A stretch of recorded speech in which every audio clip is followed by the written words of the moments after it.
They thought Africa would bow. They thought their guns could silence us. They thought our pride could be bought with gold. But they had not met me.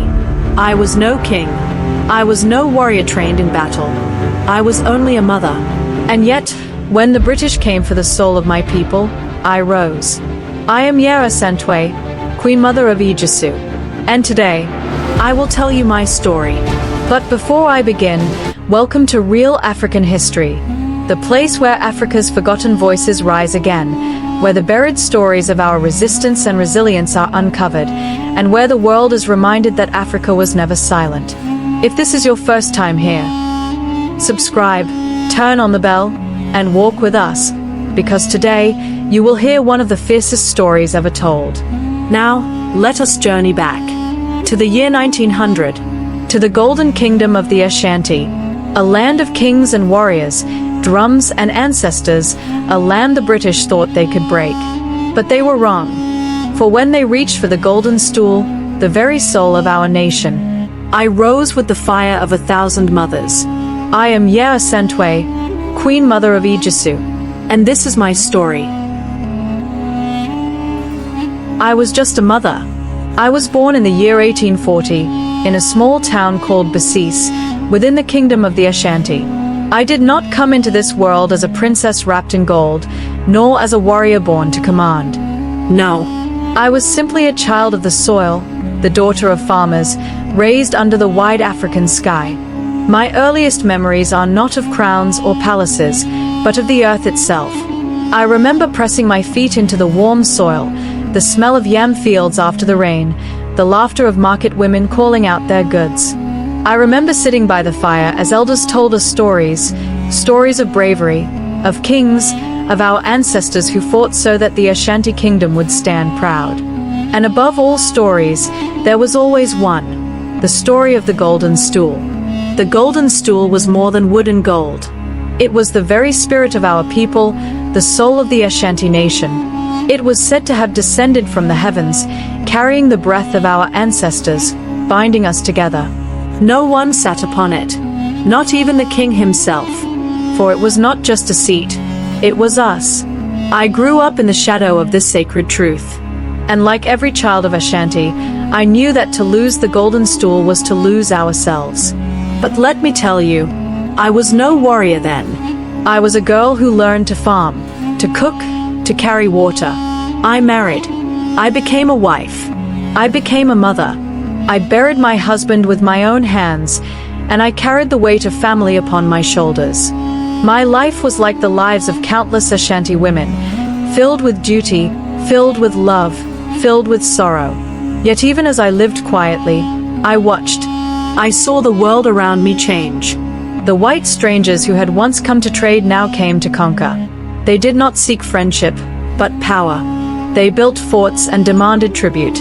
They brought their guns and their arrogance, speaking as though the Ashanti were children to be ordered. I saw my people's pride wounded. I saw chiefs arguing. I saw fear in the eyes of men who had once stood tall. And in my heart, something stirred.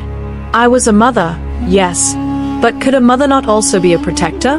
Could a mother not rise when danger threatened her children? At that time, I did not yet know what destiny awaited me. But the ancestors knew, the land knew, and soon, the whole world would know. The day they insulted us. The year was 1900. By then, the Ashanti Kingdom had already suffered many wounds. The British had taken our king, Prempa I, far away into exile. They thought that by tearing him from his throne, our spirits would break.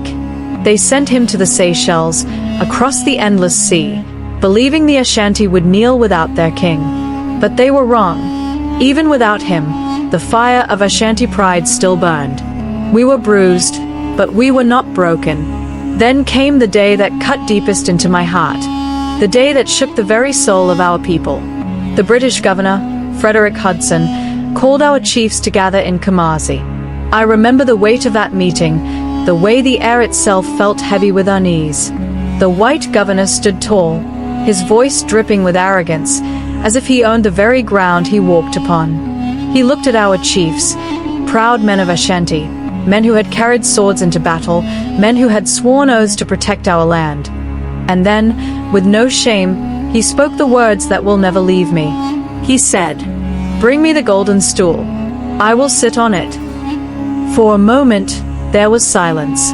A silence so heavy, it crushed the air in the room. The chiefs bowed their heads. Some shifted uneasily. Others dared not meet his eyes. My heart was pounding like the war drums of our ancestors. Did I hear correctly? This man, this foreigner, who did not understand our blood, our spirit, our sacred ways, he demanded the golden stool? The golden stool, the soul of our nation? The stool no mortal dared sit upon? The stool that carried the life of every Ashanti, past and present?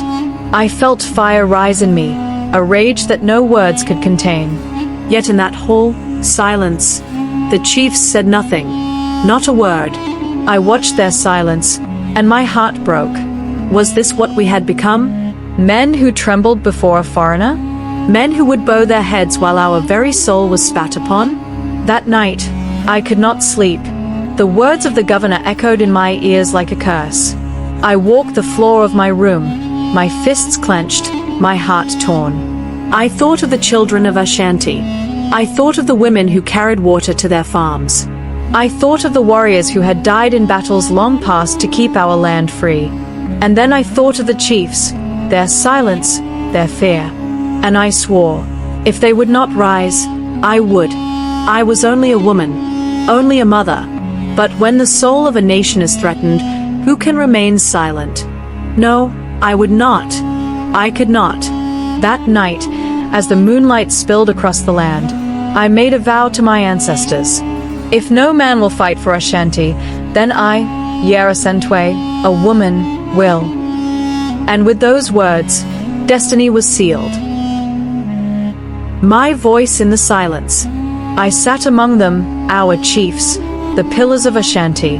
I listened as they spoke of surrender. I listened as they weighed fear against duty. And my heart burned within me. Was this the blood of kings? Was this the spirit of warriors? To bow, to cower, to let the British trample the very soul of our nation? I could stay silent no longer. I rose to my feet, my voice trembling not with fear, but with fire. I looked into their eyes, eyes that would not meet mine, and I spoke. How can you, men of Ashanti, sit here in fear? Our fathers fought with bows and arrows, and they triumphed against enemies no less strong than these white men. And now, with rifles in your hands, you tremble like frightened children. If you will not rise, the women shall. Yes, we will fight the white men. We will fight till the last drop of our blood waters this soil. The men of Ashanti will not protect the golden stool. The women shall rise and defend it ourselves. I, Yaa Asantewaa, would rather die on the battlefield than live to see the Ashanti fall into slavery. The whole fell silent, their heads bowed, not in prayer, but in shame. My words were not just mine. They were the cry of every mother, every daughter, every soul of Ashanti who refused to kneel.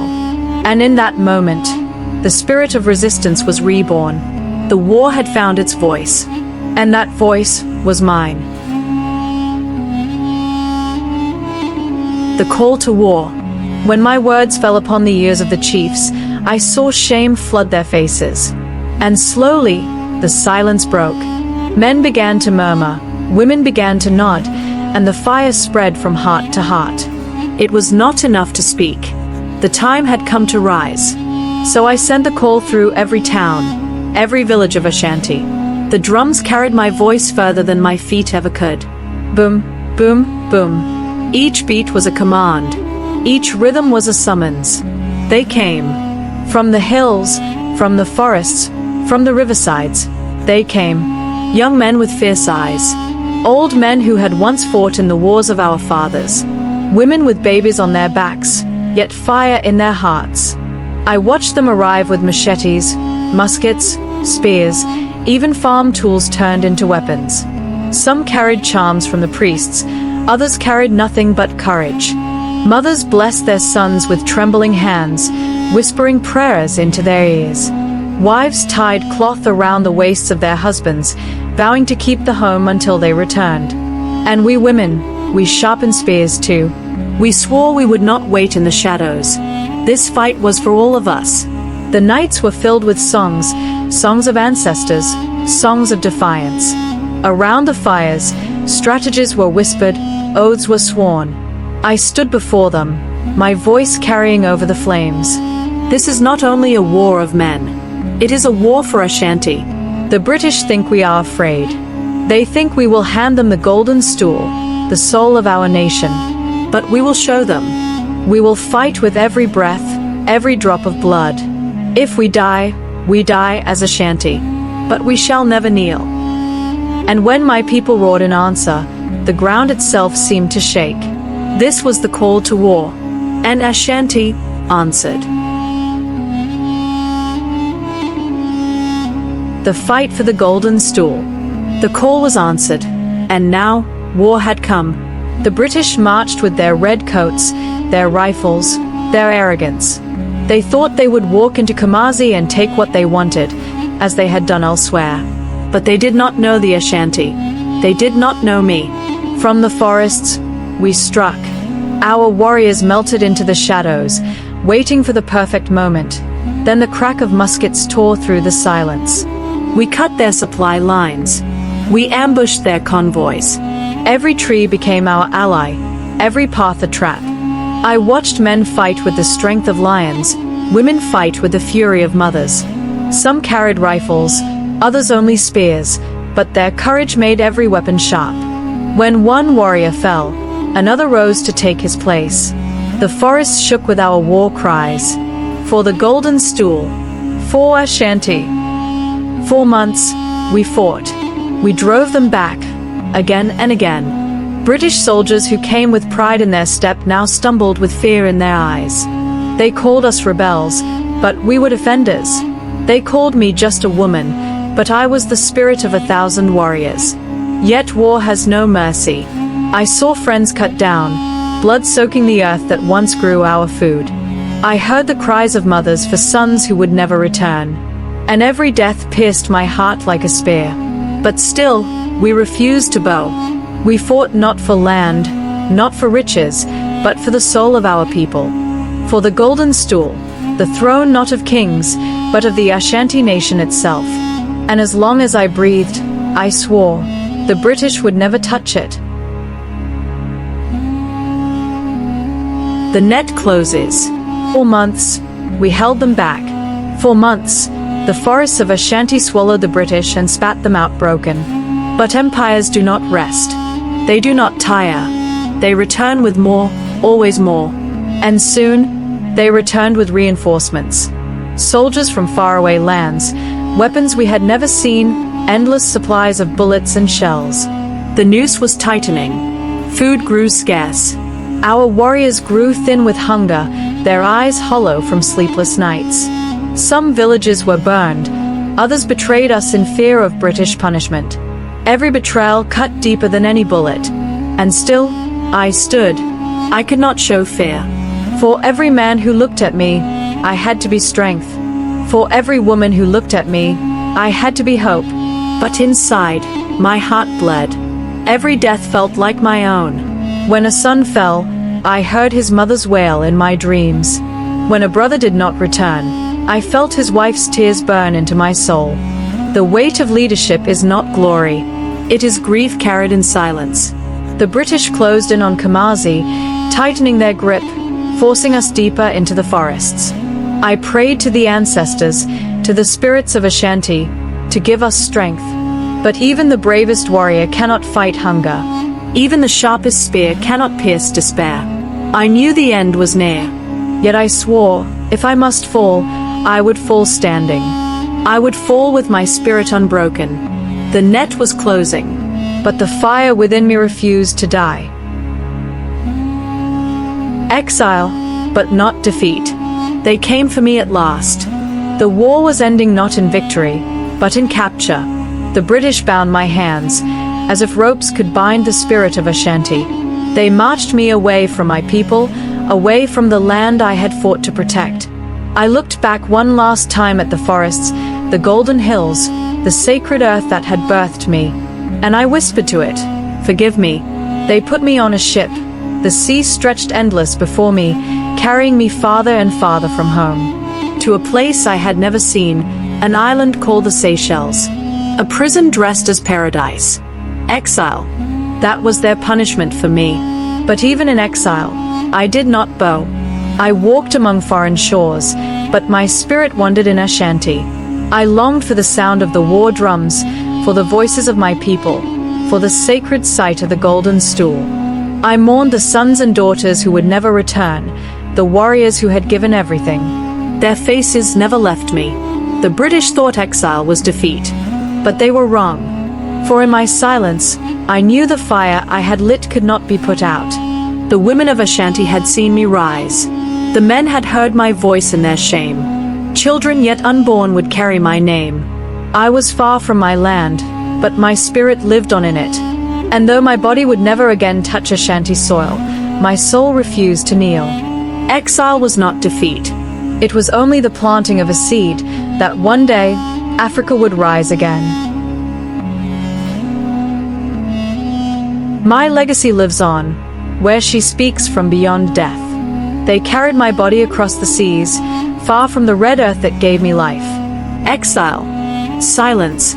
The British believed that would end me. But how do you exile a spirit? How do you silence fire? Even in the cold land of strangers, I did not bow. My bones may have rested far away, but my soul was always in Kumasi, with my people, with the Golden Stool, with the drums of resistance. I was a woman, a mother, a Queen Mother, yet history called me a warrior, because I refused to kneel. I refused to let the pride of the Ashanti be traded for chains of gold.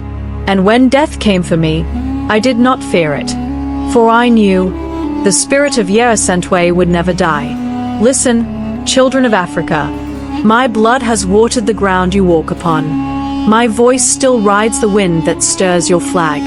Whenever you lift your head high against oppression, I live. Whenever you defend your dignity, I rise again. Whenever you say, no more chains, no more lies, no more silence, it is me who speaks through you. Do not let the world tell you Africa is weak. We were never weak. We were never voiceless. They wrote our names in shadows, but still we shine. I was Yaa Asantewaa, the woman who stood when kings trembled. And my spirit says to you now, rise. Defend your truth. Guard your dignity as we guarded the Golden Stool. Let no empire, no enemy, no force of fear ever make you forget who you are. For I live in you. And as long as Africa remembers, Yaa Asantewaa lives forever. My story is not mine alone. It is the story of Africa. The story of women who refused to bow. The story of a people who carried fire in their hearts when the world tried to break them. Now, children of Africa, I leave the drum in your hands. Carry my voice. Carry my courage. Carry my name. If this story has stirred your spirit, if you have felt the weight of my journey, the pain of my exile, the pride of my stand, then do not let it end here. Speak it. Share it. Let the world hear Yaa Asantewaa's name echo again. Leave your thoughts in the comments, so my voice may live through your words. Hit the bell icon, subscribe, so that together we keep the fire burning. Do this not for me alone, but for Africa, for every queen, every warrior, every soul who refused to be erased. For as long as you remember, I am not gone. I am Yaa Asantewaa, and I live in you. This is real Africa history.